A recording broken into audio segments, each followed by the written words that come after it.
Hello my friends, and welcome to a new video in which it's a test video of sorts. What we're looking at is Duckstation, which is seemingly a better, or rather a superior version of PlayStation emulators. What I did earlier, rather I should say this morning, like around say 5 or 6, I did some testing on a few games just to see if it can handle my computer, and apparently it does. Needless to say, if you had a 7 or 8 version of your computer, Windows 7 or 8, this emulator could not handle. This emulator could not handle it. But if you have something like a 10 or higher, well, it can handle it. And I played a bit of Ridge Racer Type 4 on this thing, as well as ran a bit of, did a bit of testing on it. So I'm going to show you what is actually on my list here, because I did get the BIOS file from Big, and thank you, Big, for that. I appreciate it. And I mentioned this in a previous video that I was doing quite a bit of testing, and I've been in between a lot of projects and everything. This is one of the projects I've been dealing with, basically testing out a new emulator, because I always had to give anything a good smell test before I just open up and say, okay, this is a new project, this is new this is new that. This is a new emulator. And I think the problem I had before was I didn't have it set up right. So what I'm doing right now is that I have it set up right. So let me show you what I have as far as my list of games are concerned. What's beautiful about this is that you have quite a bit of more options. Like, say, you have built-in cheats. It's just like with ReDream. You have built-in cheats. So if you need to make the game easier for yourself, you can, or not. Totally up to you. So these are rather the games I've collected over the course of some months, because some I really just had to get back to getting the habit of beating and playing catch up with, like Ark the Lad for one. So I got Ark the Lad 1, 2, Beyond the Beyond, Blaster Master Blasting Again, which is based off the novel Brave Fence and Musashi, Community Palm. This one is fan translated. Digimon World, Dr. Slump, also fan translated. Mind you, Big did a Let's Play on it quite recently. He just finished it on his channel. And the fan translator was done by Hilltop. This is a different version of Mega Man X4. This is with a retranslated script. I have Police Knots, fan translated. R4, which I've done on my channel before. That was my test video. Well, yeah, that was when I was testing it. Tel Concerto, Threads of Fate, Topal 1 and 2, Wild Arms 2, and Xenogears. And Xenogears. I think that's about it. So let me pick out something that I might want to just say, yeah, see it says retranslation, so it's undubbed. So what's different about this version than all the others I've had before, like PSX and epsxe, is that there's some games that can run, but they can't pick up on like my recorder, but they can pick up on, say, Streamline's OBS. Well, the beautiful thing is I've done some testing, and you know, I'm just going to pick out something.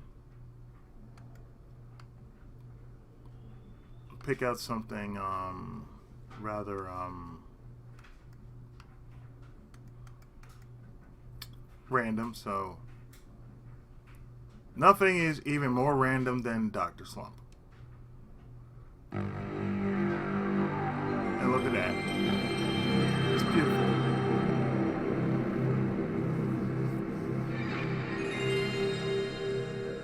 Totally beautiful. So yeah, I'm playing a bit of Dr. Slump because, you know, it's a random ass game. So I managed to get this running. I got Dolphin running.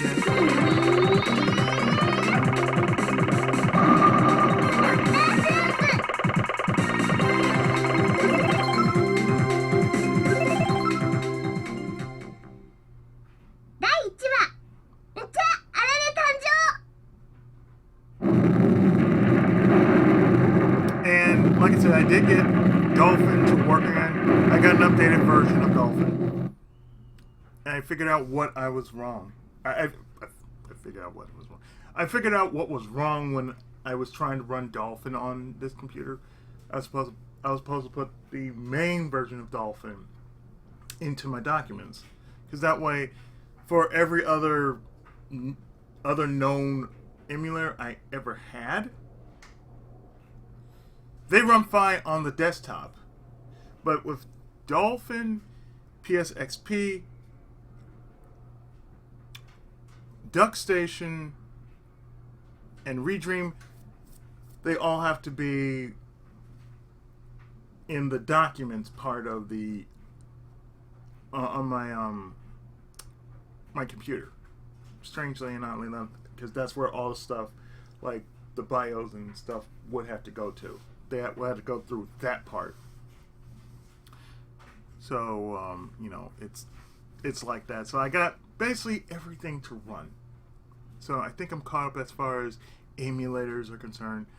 So I have no issues with what I can actually make for content down the road, which is a great thing. I think the only thing I really need is to have an SSD to make sure that whatever happens, I have every game that I need to have with me.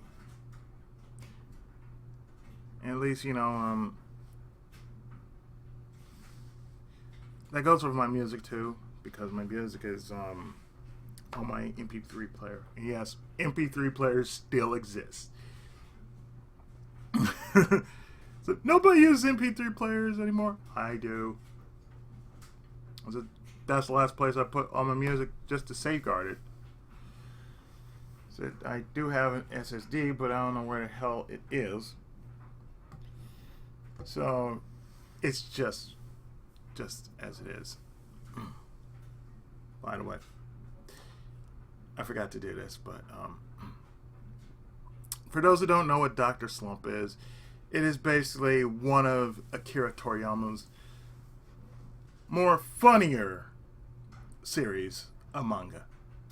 And most people don't know because it is connected to the Jump universe, or the Jump verse. And its main protagonist, Arale Norimaki, is a playable character in Jump Stars. In the Jump games, yeah, she is a playable character. Don't know why they didn't put her in Jump Force, but you know, that's beyond me.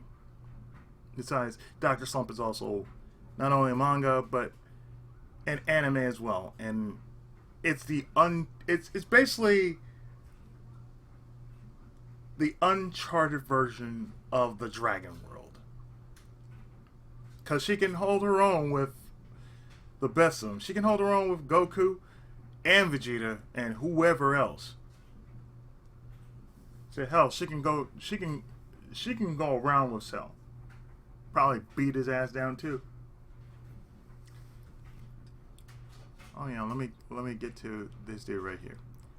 How thanks to my unparalleled genius, the world is about to bear witness to the birth of the first cyborg automaton. The birth of the first perfectly human robot.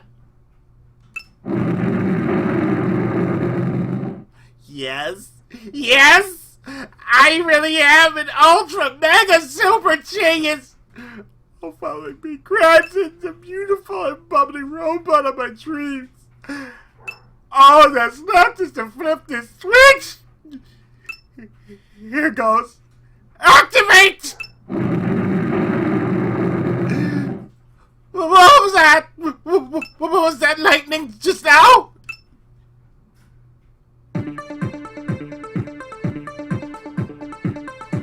Isn't she a bit short?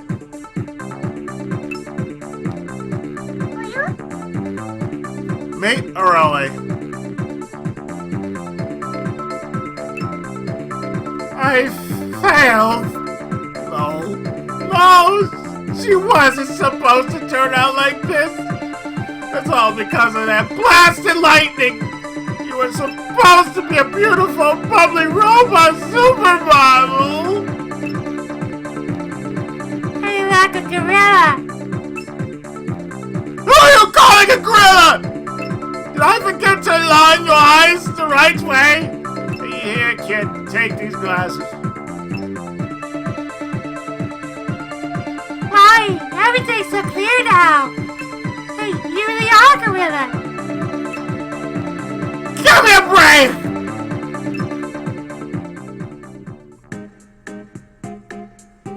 Hey, Professor, do I have a name? Well, I'm Senbei Normaki. You can stop calling me the professor. You can stop calling me the professor. I suppose we could call you... I've got it! Arale! You can be Arale Normaki! That takes care of that.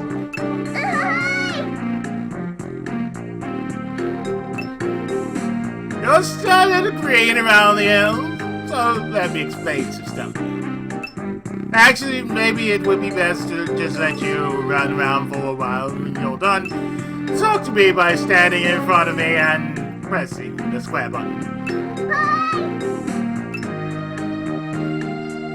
So, I don't really need to explain this, but maybe I do because I'm a bit more learned about anime than most people that I know of. Plus, I've been watching a lot more anime than my friends do.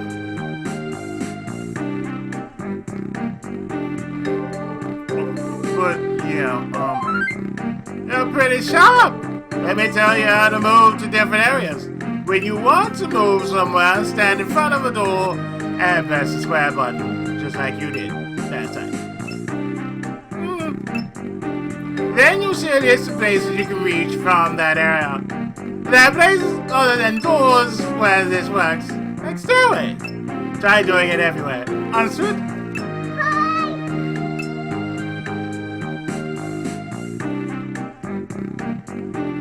So, for those who don't know, Arale is a robot. Alright then. Next I'll show you your room.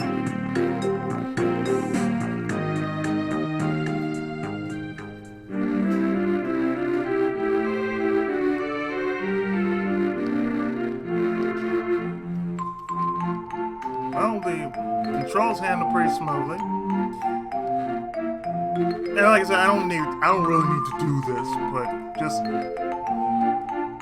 for the sake of just doing it. You can save your game at that diary. Whenever you feel like putting the game down, open the diary menu and select the save option first.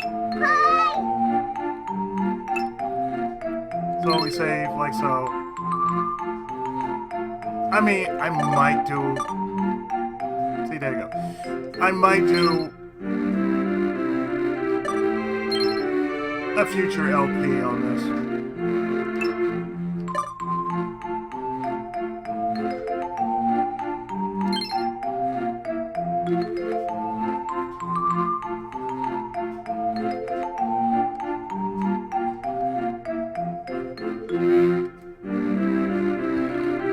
And on top of that, well, guess what? There are cheats. I believe there's a cheat list. There you go. There's a cheat list. And let's take a look at that cheat list, shall we? Because I said this emulator itself has a built-in cheat list, just like with ReDream. It has max experience. That's it, max experience. And widescreen. That's about it. I mean, each game has its own set of cheats for it, but it will always have widescreen. I mean, let's take a look at our game. Because, like I said, it's just a proof of concept that I got this to run, and I'm pretty glad that I got it to run. So, we can change this like so. Or actually, exit the game.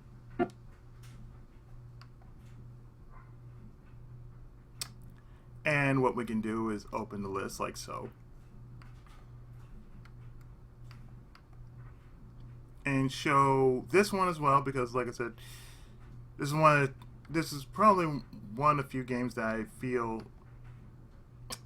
hasn't been done proper, and the only other person that knows about this game is Deluxe, because he showed it on his channel some time back.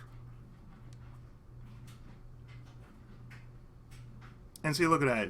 You know, it has save states like, oh, here you go. So you got this bit of weirdness.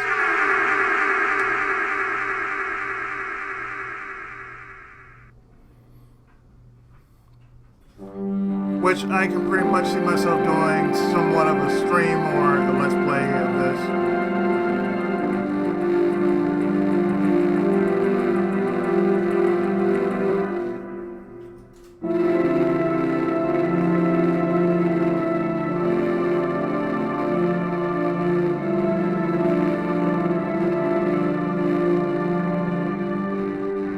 And as I stated before, this emulator handles PS1 games rather better than the previous emulators I've ever had.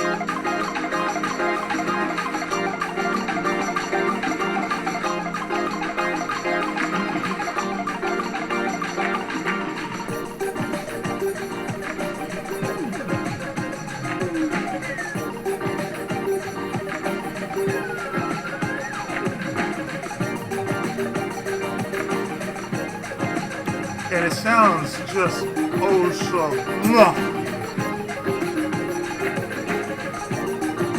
It handles so very well. It's just like it's so smooth.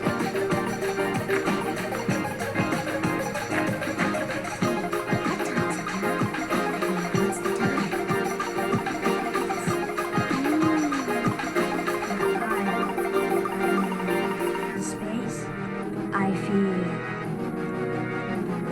Like the feel of it. I mean, the vibes of it. Yeah, the way it is. So yeah, there's my hometown community palm.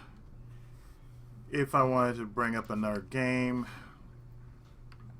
I will.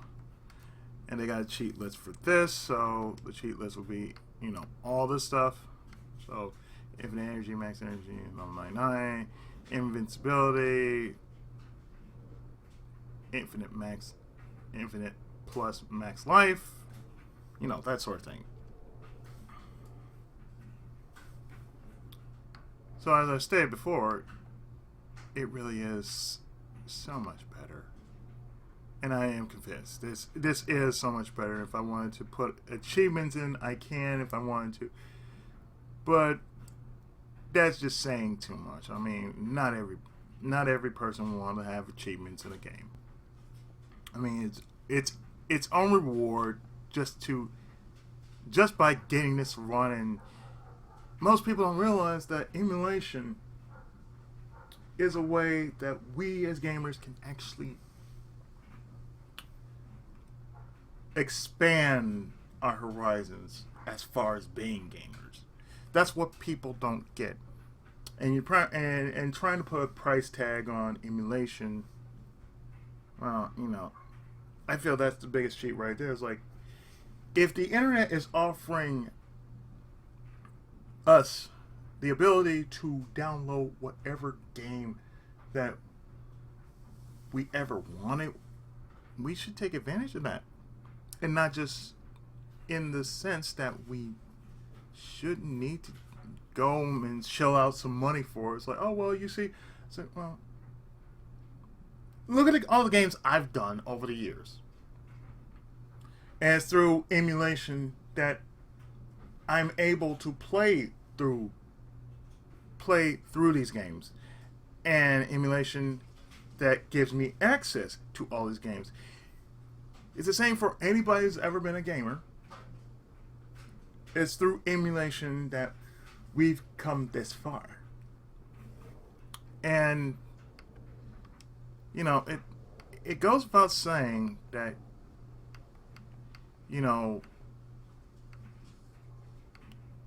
just this alone just basically says, guess what?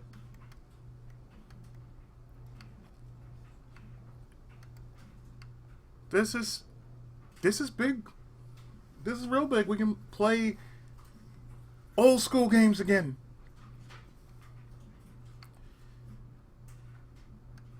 This is one of the reasons why I actually do enjoy something like this.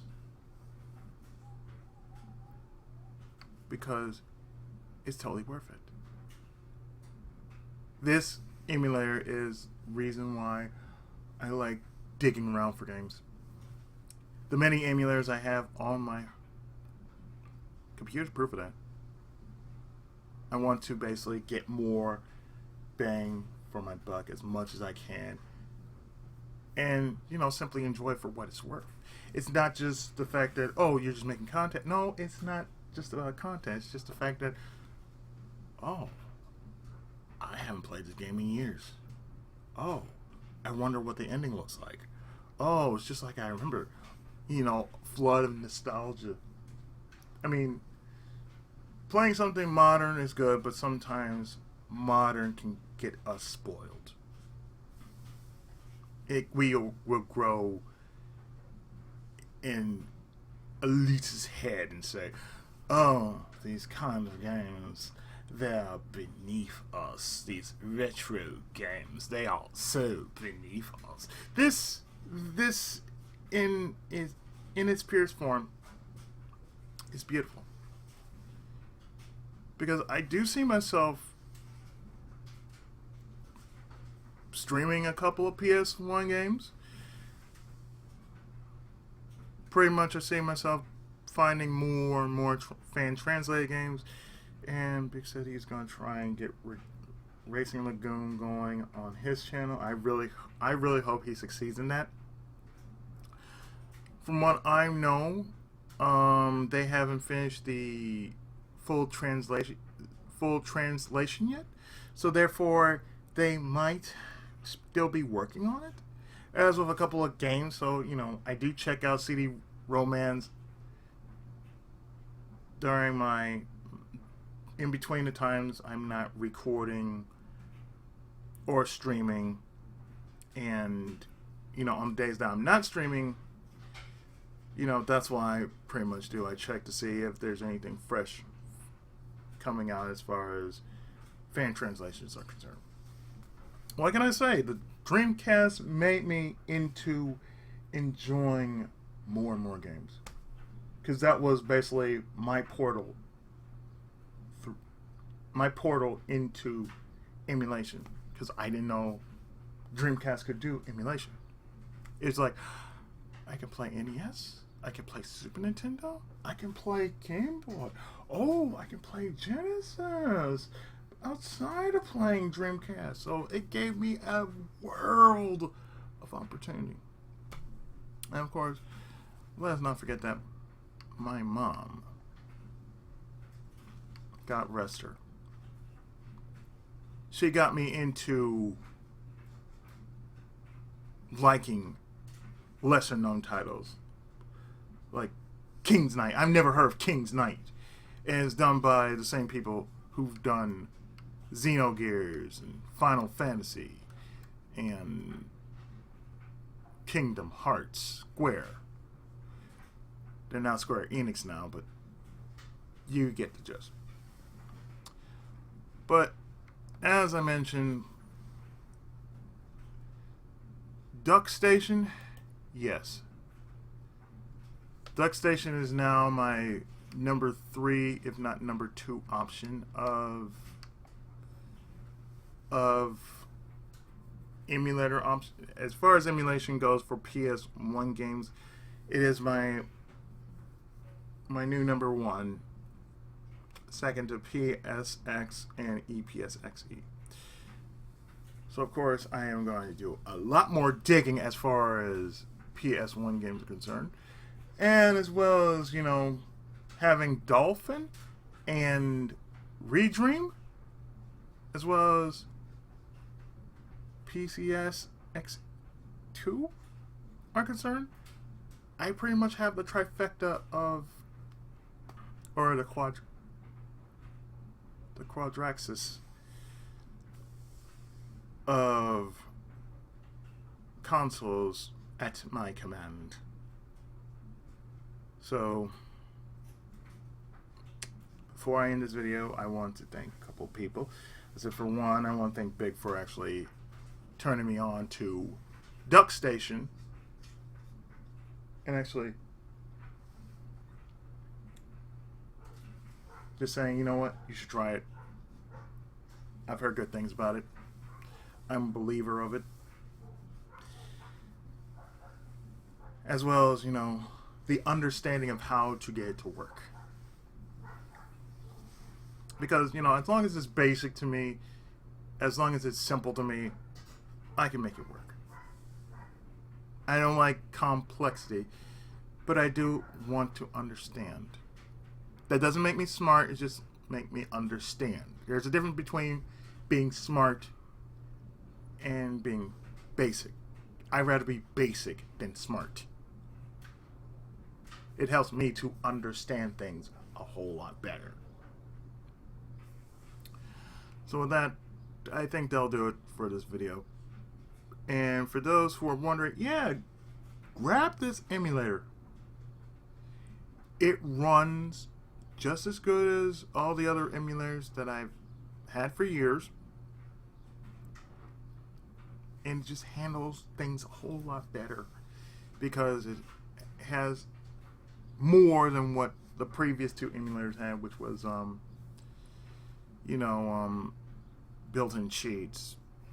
epsxe has built-in cheats, but you would have to do the following, which is download the list, put it into the emulator, and all that stuff. You don't have to do that with Duckstation because it's already there. So if I wanted to flick on a cheat at a certain part of the game, I could do that. But there is a tiny bit of difficulty with that because it will make the game a tad bit unstable. It's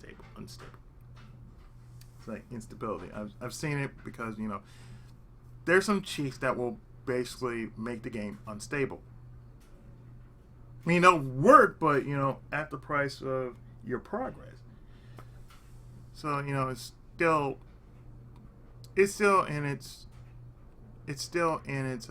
stages to where it's bearable. And you know what? I could deal with that. So, like I said, for those who are curious about it, get it for yourself. It's worth it. Totally and utterly worth it.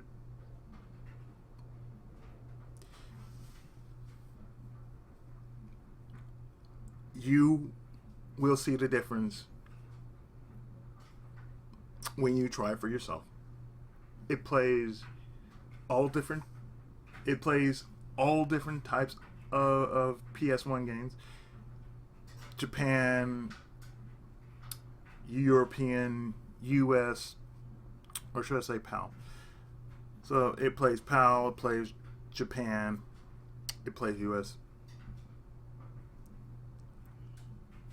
You can save state, you can load state. You have a cheat list.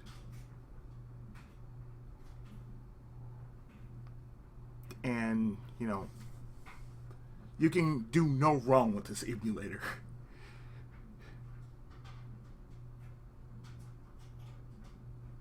The choice is yours and yours alone.